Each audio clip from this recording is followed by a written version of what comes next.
Hello everyone. आप सब कैसे हैं? मैं उम्मीद करता हूं कि बहुत अच्छे होंगे और अपनी पढ़ाई को बहुत अच्छे कर रहे होंगे। मैं Akash Kumar Bhadana ICT virtual classroom में आपका बहुत बहुत स्वागत करता हूं मेरे प्यारे बच्चों। और जैसा आपको पता है, हमारी 7th क्लास है। हमारे अतीत सेकंड जो हमारी पुस्तक है, हम लोग उसको देख रहे हैं। नए राज्य और नए राजा, यानी कि चैप्टर नंबर 2 को हम लोग पढ़ रहे हैं। उसी में हम लोगों ने आपकी चौल काल के अंदर जो आपका प्रशासन व्यवस्था थी, उसकी मूर्ति कला थी, उनकी सेना थी, उन सब विषय को हम लोगों ने बहुत अच्छे से उनको पढ़ा, उनको जाना और उनको समझा। एक एक चीजों को हम लोगों ने स्टेप बाय स्टेप तरीके से पढ़ लिया था। क्लियर है? मैं उम्मीद करूंगा कि मेरे प्यारे सभी बच्चों को लेक्चर बहुत अच्छे से समझ आया होगा और आपने घर जाकर रिवीजन किया होगा। कोई भी ऐसा बच्चा है जिसको आपका टॉपिक समझ नहीं आया है, कोई डाउट है, किसी प्रकार का कोई कंफ्यूजन है, तो आप लाइव जुड़कर चैट के माध्यम से आप अपना प्रश्न और अपना डाउट हम तक बच्चों पहुंचा सकते हैं। क्लियर है?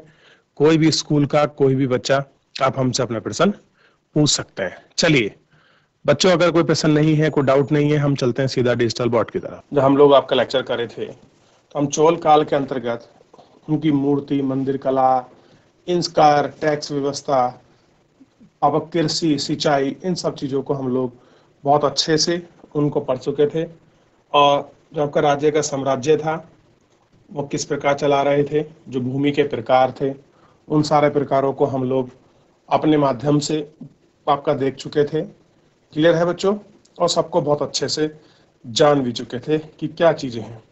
और इसी के साथ क्या था, जो आपका लेक्चर था वो हमने पूरा समाप्त कर लिया था। क्लियर है? और इन सब चीज़ों को हम लोगों ने बाखूबी बहुत अच्छे से उनको देख लिया था और कैसे हमने उन सारी व्यवस्थाओं को अपने इस लेक्चर के माध्यम से पढ़ा। तो इन सब चीज़ों को आपका पढ़ने के बाद जो है बच्चों, हम लोगों को कुछ चीज़ें जानना बहुत ज़रूरी है, जिनके हम माध्यम से समझ सकते हैं कि किस प्रकार से हमारे प्रश्नों की सेविंग हमारी परीक्षा में आ सकती है। उसको हम देखते हैं चैप्टर की तरफ। ये आपको ध्यान देना है, क्योंकि आप सब बच्चे इन चैप्टरों को बहुत अच्छे से पढ़ चुके हो और इनको जान चुके हो। क्लियर है? ये आपको पता होगा। देखिए बच्चों, जैसे कि मैं इसमें से कुछ चीज़ आपके लिए लेके आया हूँ। आपकी टीवी स्क्रीन पर समझ आपके सामने ये बहुत अच्छे से वो आपको दिखाई दे रही होगी। जैसे मान लीजिए, सबसे पहला प्रश्न है जोड़े बनाओ का। क्लियर है? किसका है? जोड़े बनाओ।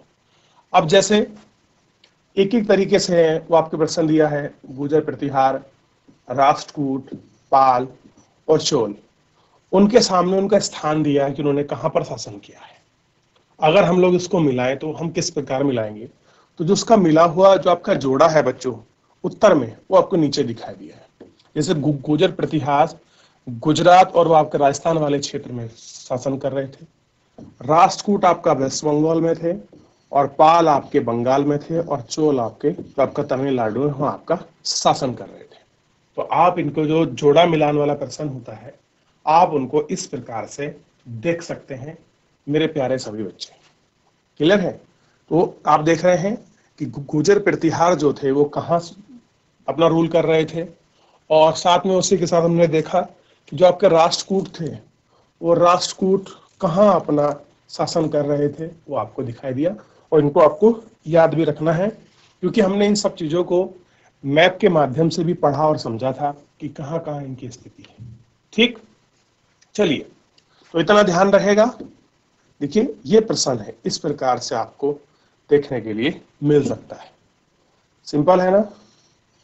इसको याद रखिएगा। ठीक, और अगर आप इनको ध्यान रखते हैं तो सारी चीजें आपको बहुत अच्छे से जो है आपको याद रह जाएंगी। ठीक, आप ऐसे करके फिलहाल ऐसे देखिए। चलिए दूसरा प्रश्न देखते हैं। बड़ा ही इंपॉर्टेंट है और बहुत महत्वपूर्ण है आपके लिए। इसको समझने का प्रयास करते हैं। देखिए, प्रश्न को पढ़िए। प्रश्न नंबर 2, त्रिपक्ष संघर्ष। त्रिपक्ष संघर्ष को हम लोग पढ़े थे कि किन किन के बीच आपका त्रिपक्ष आपका संघर्ष हुआ था, और उस संघर्ष में कौन कौन से जो राजवंश हिस्सा ले रहे थे और क्यों हो रहा था, इसको हम लोग पढ़े थे और उसका मानचित्र भी देखे। सबसे पहले देखिए, त्रिपक्ष में कौन था? तो आपका त्रिपक्ष में थे गुर्जर प्रतिहार, आपके राष्ट्रकूट और आपके पाल। इन तीनों के संघर्ष को ही क्या कहा गया? त्रिपक्षीय संघर्ष कहा गया। क्या कहा? त्रिपक्षीय संघर्ष। इनमें 3 पक्ष लगे हैं जो गंगा नदी घाटी में कन्नौज के नियंत्रण को लेकर, कौन सा राज्य क्षेत्र है बच्चों, ध्यान रखिए, कन्नौज का जो क्षेत्र है, इस कन्नौज के क्षेत्र में लेकर संघर्ष निरंतर रहा।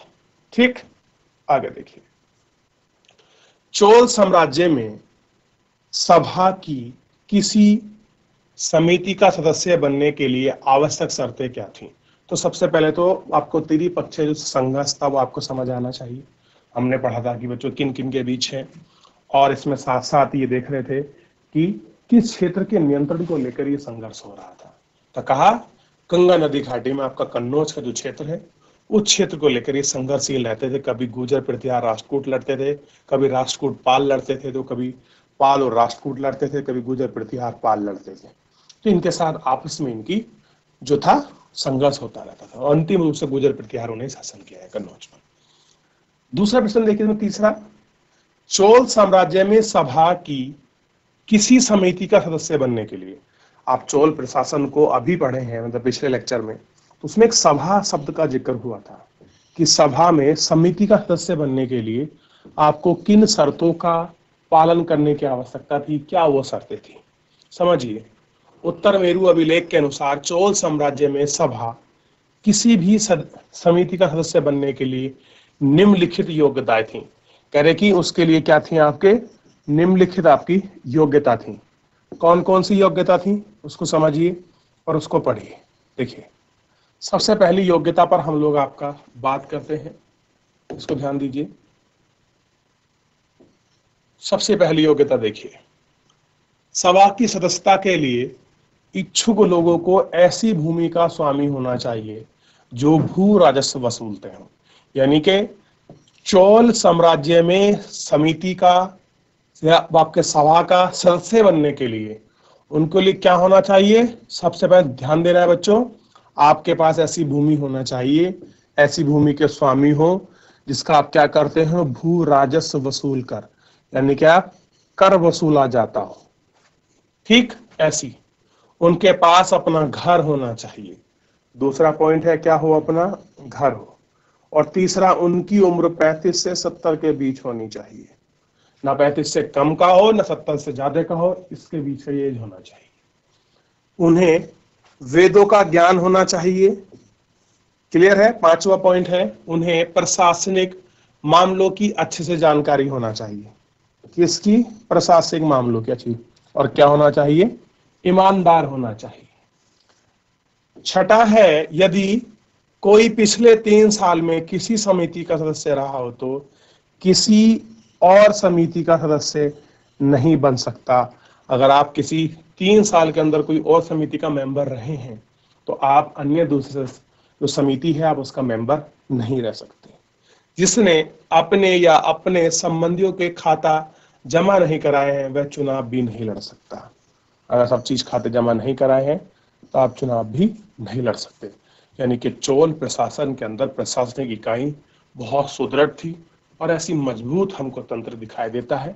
यही कारण है कि चोलों की जो ग्रामीण व्यवस्था हो, चाहे प्रशासनिक हो, चाहे उनके मंदिर हो, चाहे उनकी कलाकृति हो, चाहे उनकी संस्कृत हो, चाहे उनकी सिंचाई हो, चाहे उनकी आपका कृषि पद्धति हो, सारे बहुत मजबूती के रूप से सामने उभरे हैं। क्लियर है, ये ध्यान रहेगा। अगला आपको थोड़ा सा इसमें ध्यान देना है और बड़ा ही इंपॉर्टेंट आपका ये है, क्योंकि आप इसको ध्यान रखेंगे तो सारी चीजें आपको बहुत आसानी से आप तक याद पहुंच जाएंगी। अब इसी में थोड़ा सा आप समझने की कोशिश करिए। आपके सामने जो चैप्टर है वो निकल कर आ रहा है। देखिए, चौहानों यानी कि जो चौहान कहते थे, जो आपके दिल्ली के राजस्थान के आसपास के क्षेत्र पर जो आपका नियंत्रण कर रखे थे, क्लियर है, उनको हम बात कर रहे हैं। तो चौहानों के नियंत्रण में आने वाले 2 प्रमुख नगर, कौन कौन से 2 प्रमुख नगर हैं? तो चौहानों के नियंत्रण में सबसे पहला आता है इंद्रप्रस्थ। और ये किसका नाम है? इंद्रप्रस्थ जो है आपका दिल्ली, दिल्ली को हम क्या बोलते हैं? इंद्रप्रस्थ। महाभारत कालीन समय में दिल्ली का नाम क्या था? इंद्रप्रस्थ। और दूसरा था आपका गंगा घाटी में बसा कन्नौज क्षेत्र। क्लियर है, जिसके लिए आपका त्रिगुट आपका संघर्ष हुआ था, जो आपका त्रिपक्षीय संघर्ष हुआ था, उसकी हम लोग बात कर रहे हैं। ये जो बच्चे बैठे हैं नीचे, आपको समझ भी आ रहा है बच्चों, या फिर आप खाली ऐसे बैठे हुए हैं? समझ आ रहा तो एक बार हाथ खड़ा कीजिए। बहुत बढ़िया, बहुत अच्छे। चलिए, तो आपका जो चौहानों के अंदर कौन कौन से दो प्रमुख क्षेत्र आए थे बच्चों? इंद्रप्रस्थ और कन्नौज। तो इंद्रप्रस्थ क्या है आपका? दिल्ली का ही नाम था, और ये प्राचीन नाम है महाभारत कालीन समय का। क्लियर है? इतना आपको ध्यान रहेगा। अगला देखिए, अगला प्रश्न इसमें है आपका 5वां प्रश्न, राष्ट्रकूट कैसे शक्तिशाली बने। अब जो आप राष्ट्रकूट की बात कर रहे थे, ये जो वंश के लोग थे कैसे शक्तिशाली बने। देखिए, मैंने अभी आपको बताया है, सब पहला प्रश्न जो आपको कराया था, कि सबसे पहले ध्यान रखिए कि जो राष्ट्रकूट थे वो कहाँ शासन कर रहे थे? पश्चिमी दक्कन में। सबसे पहले आप जो भी राजवंश पढ़ रहे हैं, आप उन राजवंश का स्थान पर ध्यान रखिए। क्लियर है? आप उनका स्थान जरूर ध्यान रखिए। देखिए, मैं दिखाया चलता हूं आपको साथ ही में, क्योंकि जब हम लोग मैप देखेंगे तो सारी चीजें हम लोगों को और अच्छे से क्लियर हो जाती हैं। देखिए, तो चोल हैं। चोल कहाँ है? ये देखिए, ये चोल बसे हुए हैं। ठीक, और मैं अगर राष्ट्रकूटों की बात करूं तो मेरे को वापस जो पहला वाला मैप है उस पर मेरे को जाना होगा। ठीक, और इस मैप को मैं देखकर समझ सकता हूं। देखिए, दोबारा समझ लीजिए सभी बच्चे। ये देखिए, समझिए इसको थोड़ा, इसको देखिए। ये रहा इंद्रप्रस्थ। दिल्ली दिख गई आपको? कहानी बोलते हैं ना कि आपको दिल्ली दिखाई दे गई। क्यों बोलते हैं ऐसा? क्योंकि दिल्ली बहुत दूर पड़ती है, पहले ये कहावत थी। क्लियर है? देखिए, ये रहे चौहान, ये रहा आपका कन्नौज, ये रहे गुर्जर प्रतिहार। क्लियर है बच्चों? क्लियर हो रहा है? जिसके लिए हम आए हैं मैप देखने, ये है राष्ट्रकूट। देख लिया आपने राष्ट्रकूटों को? और ये है आपके चोल। तो आपको हर तरीके से पता होना चाहिए कि किस तरह कौन सा राजवंश भारत के किस हिस्से के क्षेत्र में शासन कर रहा था। देखिए, हमको मानचित्र के माध्यम से इसलिए याद रहता है क्योंकि अगर हम लोग बात करें तो हमको मिसमैच ना हो कि सर ने अभी राष्ट्रकूट पढ़ाया था, अभी चोल पर आ गए, फिर गुर्जर प्रतिहारों पर आ गए, हमें तो कुछ समझ ही नहीं आ रहा। तो समझने के लिए सबसे पहले हमको स्टेप बाय स्टेप सारी चीजों को पढ़ना होगा कि कौन सा राजवंश कहाँ है, कौन किस क्षेत्र में अपना काम कर रहा है, ये हमको ध्यान रखना है। ठीक, अब देखिए चालुक्यों को देख लीजिए। दिखाई दे रहा है आपको? मैं प्रॉपर तरीके से इसलिए ही गोल करता चल रहा हूं ताकि आपको बहुत अच्छे से सारी चीजें समझ आए। ठीक है, अब देखिए, एक वंश और हम लोग आपका देख रहे थे, और इस वंश को आप समझिए, पाल वंश। दिखाई देगा आप लोगों को? पाल। तो हमने पाल को देख लिया, ध्यान दे बच्चों। दूसरा देखिए, हमने चौहान देख लिए, हमने गुर्जर प्रतिहार देख लिए, इंद्रप्रस्थ हमने देख ली, और कन्नौज हमने देख लिया, और साथ ही में हमने जिसके लिए शुरू किया था मैप देखना, राष्ट्रकूटों को देख लिया, और चोल को देख लिया, और चालुक्य को देख लिया। इतना ध्यान है? ध्यान रहेगा इतना? कोई इशू नहीं है किसी प्रकार का? ठीक, सारी चीजें आपको याद रहेंगी। मैं उम्मीद करता हूं कि आपको सब चीजें बहुत अच्छे से ध्यान रहेंगी। चलिए, तो ये रहा उनका, वैसे भी मैं आपको दिखाया था पूरा बहुत अच्छे से, फिर भी आपको ध्यान रखना है। क्लियर है? ताकि आपको कोई भी चीज ऐसी हो जो आपसे दूर ना जाए, आपको अच्छे से सारी चीजें याद रहे। इतना ध्यान रखिएगा। अब थोड़ा सा हम लोग बात करते हैं अगले प्रश्न की तरफ, अपना रुख करते हैं और बढ़ते चलते हैं। जैसे हम लोग बात कर रहे थे कि राष्ट्रकूट कैसे शक्तिशाली बने, तो इसके लिए हम देखिए, हमारा उत्तर है कि राष्ट्रकूटों की हमने पूरी कहानी पढ़ी है। राष्ट्रकूट किस जगह अपना आपका शासन कर रहे हैं? तो देखिए, मध्य 8वीं सदी, यानी कि 8वीं सदी का बीच का समय है। राष्ट्रकूट के प्रमुख शासक कौन? दंती दुर्ग के बारे में मैंने आपको बताया था कि दंती दुर्ग क्या था?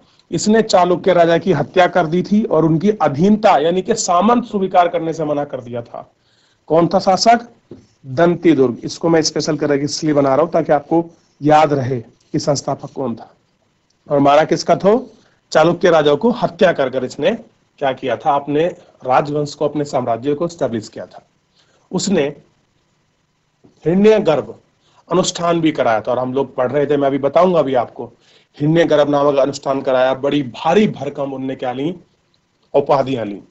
उसके बाद वह स्वयं को क्षत्रिय रूप में पुनर्जन्म करने वाला समझने लगा। उसने क्या बना दिया? अपने आप को क्षत्रिय बना दिया। ठीक, क्योंकि इतना हम लोग राष्ट्रकूटों को जब पढ़ रहे थे, उसके बाद हम लोगों ने पढ़ा। क्लियर है? चलिए आगे देखते हैं, थोड़ा सा इसी का पॉइंट है।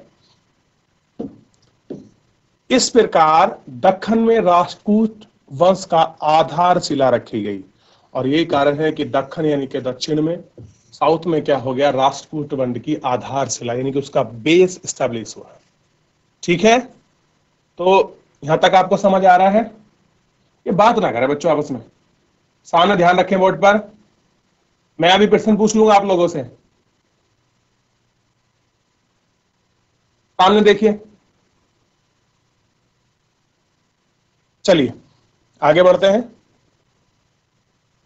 देखिए अगला प्रश्न है आपकी स्क्रीन पर, 6 नंबर प्रश्न दिखाई दे रहा है। नए राजवंशों ने स्वीकृत हासिल करने के लिए क्या किया था? अब देखिए कि कैसे वो अपनी स्वीकृति ले रहे थे, उसको हासिल करने के लोग क्या क्या वो काम कर रहे थे, ये हमको समझना है। जैसे इसमें देखिए क्या किया उन लोगों ने। राजवंशों ने ब्राह्मणों की सहायता से पवित्र अनुष्ठान किए। देखिए अगर कोई राजा है, वो अपनी मान्यता बढ़ाना चाहता है, अपने आप को अच्छा दिखाना चाहता है, वो क्या कर रहा था? पवित्र अनुष्ठान कर रहा था। अनुष्ठान का मतलब आप समझते हैं, पूजा कर्म हवन इत्यादि कर रहा था। जैसे राष्ट्रकूट प्रमुख नीची जाति के दंती दुर्ग ने हिरण्यगर्भ अनुष्ठान कराया था। आप ध्यान रखेंगे, दंती दुर्ग आपका नीची कास्ट का था, जाति का, तो ये पता नहीं क्या था, लेकिन इसने अपने आप को हिरण्यगर्भ नामक अनुष्ठान कराकर अपने आप को क्या बना दिया था? क्षत्रिय बना दिया। और ये किसकी सहायता से बना था? ब्राह्मणों के पवित्र अनुष्ठान करने की वजह से। क्योंकि समाज में अनुष्ठान, पूजा पाठ, यज्ञ उस समय बहुत बड़ा महत्व रखते थे। क्लियर है बच्चों? क्या रखते थे उस समय? आपका बहुत बड़ा आपका महत्व रखते थे। ठीक, ध्यान रहेगा। चलिए अगला प्रश्न की तरफ हल्का सा हम अपना रुख करते हैं, और इसको हम लोग एक एक करके हम सब चीजों को देखते हैं। प्रश्न नंबर 7 को समझिए, बहुत इंपॉर्टेंट है। तमिल क्षेत्र में किस तरह की सिंचाई व्यवस्था का विकास हुआ? और ये मैं आपको कल की जो मेरी अपनी क्लास थी, उस क्लास के अंतर्गत मैं आपको ये सारी चीजें मैं आपको समझा रहा था। क्लियर है बच्चों कि क्या किस तरह से उन्होंने वो अपनी सिंचाई, अपनी कृषि व्यवस्था को उन्नत किया था? क्लियर है? चोलों ने, उनको हम समझ रहे थे। देखिए ध्यान दीजिए, तमिल क्षेत्र में निम्न प्रकार की सिंचाई व्यवस्था का विकास हुआ। ठीक, कहते हैं निम्न माने बहुत प्रकार की अलग अलग चीजें थी। जैसे डेल्टा क्षेत्रों में खेतों तक पानी पहुंचाने के लिए नहरों का प्रयोग। जब हम लाइन पढ़ रहे थे और आपका कृषि और सिंचाई पढ़ रहे थे, तो उसमें हम देख रहे थे जिन खेतों तक आपका पानी नहीं पहुंच रहा था, उन तक नहर बनाई जा रही थी। दूसरा, जहां पानी बहुत आता था, उनको तटबंध लगाए जा रहे थे। क्लियर है? और जहां पानी में अधिक आपका सूखा था, वहां आपके क्या बना रहे थे? आपके सरोवर, आपके तालाब बना रहे थे, ताकि पानी को इकट्ठा कर सकें, और कुएं खुदवाए जा रहे थे। देखिए कुछ स्थानों पर क्या हुआ? आपके कुएं खुदवाए गए। ठीक, कहीं में क्या हुआ? आपका नहरों का निर्माण हुआ, तो कहीं कुएं खुदवाए गए। अन्य स्थानों पर वर्षा का जल क्या किया गया? संग्रहण, इकट्ठा किया गया, और बड़े बड़े जो आपके जलाशय थे वो बनवाए गए। इन सब चीजों को हम लोग यही देख रहे थे, ये पढ़ने की आप कोशिश कर रहे थे, और यही सारी चीजें आपका समझ रहे थे, नहीं समझ रहे थे बच्चों? ध्यान रखना नहीं। अब देखिए अगला चलते हैं, बड़ा ही इंपॉर्टेंट है, जिसके कारण ये सारी फेमस हुआ है, उन सब चीजों को हम थोड़ा सा एक बार देखते हैं। देखिए प्रश्न नंबर 8 को समझिए, बड़ा इंपॉर्टेंट है। चोल मंदिरों के साथ कौन कौन सी गतिविधियां जुड़ी थी? मैं इंपॉर्टेंट आ रहा कि जब जो आपके मंदिर बने थे चोल काल में, तो उसके साथ कौन कौन सी ऐसी एक्टिविटी थी जो और उसमें जुड़ गई थी? यानी कि चोल काल में जो मंदिर थे, केवल वो आपके पूजा पाठ के स्थान थे, कुछ और भी हो रहा था? आइए देखते हैं। तो चोल काल के मंदिर अक्सर अपने आसपास में विकसित होने वाली बस्तियों के क्या बन गए, केंद्र। और हमने देखा यहाँ सब लोग कौन बसे थे, ये ब्राह्मण बस्तियां बनी थी। फिर हम लोग देख रहे थे यहाँ की शिल्प उत्पादन की, आपकी किस तरह से आपकी मूर्तियां बनती थी। फिर था इसमें मंदिर क्या थे, आपके सामाजिक, आर्थिक, सांस्कृतिक और धार्मिक गतिविधि के क्या थे, केंद्र थे, आपके सेंटर पॉइंट थे। फिर हम लोगों ने देखा कि चोल मंदिर में कास्यमा प्रतिमा भी लगाई जाती थी, और एक उसका एग्जाम्पल हम लोग बहुत अच्छे से समझे थे, और हम लोग उसको देखे भी थे कि किस तरह की जो कांस्य प्रतिमा थी वो आपकी लगी हुई थी, और हम लोग कांस्य प्रतिमा को भी बहुत अच्छे से देख सकते हैं और उसको समझ सकते हैं। देखिए ये वाली कांस्य प्रतिमा, और यही मैं आपको पढ़ा रहा था और यही मैं आपको समझा रहा था। आपको एक एक करके सारी चीजों को बहुत अच्छे से पढ़ना था और बहुत अच्छे से आपको समझना था कि क्या स्थिति बनी हुई। तो बच्चों, आज की क्लास के अंतर्गत हम लोगों ने जितना हम लोगों ने पढ़ा है उसके कुछ प्रश्न उत्तरों को पढ़ने की कोशिश की है, ताकि हम लोग सारी चीजों को बहुत अच्छे से, मान को सही तरीके से आपका पढ़ सकें और उनको समझ सकें, और एक एक चीजों को बहुत अच्छे से उनको आपका देख सके। मैं उम्मीद करता हूं कि मेरे प्यारे सभी बच्चों ने अच्छे से अपने चैप्टर को पढ़ लिया होगा, बहुत अच्छे से रिवीजन कर लिया होगा, और बहुत बच्चों ने आपको 2-3 बार उसको पढ़ भी लिया होगा। ठीक है, तो मैं आपसे यही उम्मीद करूंगा कि अगर आपका कोई डाउट है, किसी प्रकार कोई आपका प्रश्न है, तो आप लाइव जुड़कर चैट के माध्यम से आप अपना प्रश्न क्लास शुरू होने के समय, बीच में और क्लास जब अंतिम होती है उस समय अपना प्रश्न पूछ सकते हैं। क्लियर है बच्चों? कोई भी स्कूल का कोई भी बच्चा, मैं उम्मीद करूंगा कि मेरे सारे बच्चे अच्छे से पढ़ के आएंगे, और मंडे को जो भी आपका डाउट होगा वो आप मुझसे जरूर पूछेंगे। चलिए आज के लिए इतना ही, मिलते हैं नेक्स्ट लेक्चर में। तब तक के लिए अपना ध्यान रखिए, स्वस्थ रहिए और अपनी पढ़ाई को अच्छे से करते रहिए। मुझसे जुड़ने के लिए आपका बहुत बहुत धन्यवाद मेरे प्यारे बच्चों।